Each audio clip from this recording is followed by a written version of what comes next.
Simple study YouTube চ্যানেলের পক্ষ থেকে সকলকে জানাই স্বাগত।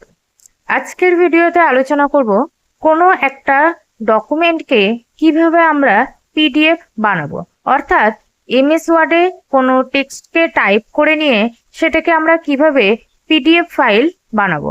তো তার জন্য কি করব, আমি এখানে এমএস ওয়ার্ডে একটা টেক্সট কিন্তু টাইপ করে রেখেছি। তো এই টেক্সটটা দেখতেই পাচ্ছ যে এখানে টাইপ করা আছে। তো এখানে আগে আমি এটা বাংলায় টাইপ করেছি, এটা বাংলা ইংলিশ যে কোনো একটা ভাষাতে টাইপ করে নেবে।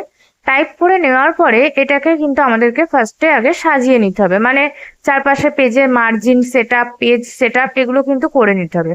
তো তার জন্য আমরা কি করব, পেজ লেআউটে যাব, এখান থেকে পেপারের যে সাইজ এটা A4 সাইজ করে নিতে হবে।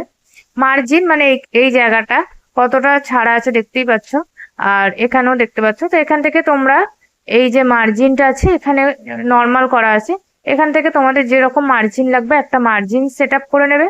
ওরিয়েন্টেশন পোর্ট্রেট মানে লম্বা হবে, আর ল্যান্ডস্কেপ করলে এটা চওড়া হবে। তো আমার ল্যান্ডস্কেপ দরকার নেই, আমি এটা পোর্ট্রেটই রাখবো। তো এইভাবে করে কিন্তু এটা তোমরা পেজটাকে ঠিকঠাক সাজিয়ে নেবে। এবার হচ্ছে লেখার সাইজ। এই যে টেক্সট গুলো আছে এই লেখার সাইজটা আছে এখানে 14, আর এখানেও যে লেখার সাইজটা আছে এটাকে কিন্তু চাইলে 16 করতে পারো, বা লেখার সাইজটা এটাকে 14 রেখে বাকিগুলোকেও কিন্তু 12 করা যায়। তো এটা আমি জুম করা আছে অনেকটাই পেজটাকে বড় করে দেখানোর জন্য। এটা 100% করলে কিন্তু এর অরিজিনাল সাইজটা এখানে দেখতে পাবে, ঠিক এরকম আসবে। তো এইভাবে তোমাদের লেখাগুলোকে আগে সেট আপ করে নেবে।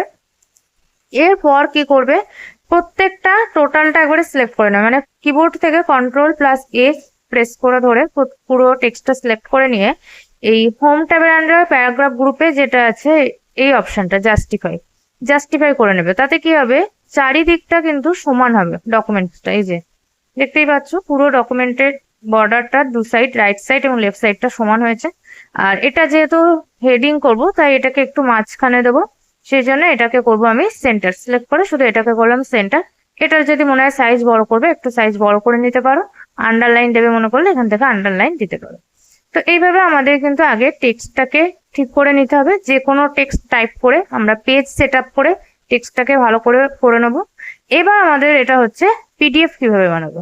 পিডিএফ বানাতে গেলে এটা ফাইল অপশনে যাবে, ফাইল অপশনে গিয়ে এখান থেকে সেভ আছে, সেভ অপশনে ক্লিক করবে।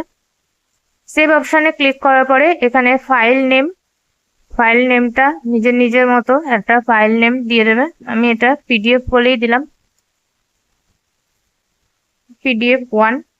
এবার আছে এখানে সেভ অ্যাজ টাইপ, এই জায়গাটায় ক্লিক করব। এখান থেকে যে পিডিএফ অপশন বলে অপশন আছে এই অপশনটা সিলেক্ট করে নেব। এখানে কিন্তু সবার কম্পিউটারে পিডিএফ অপশনটা নাও থাকতে পারে।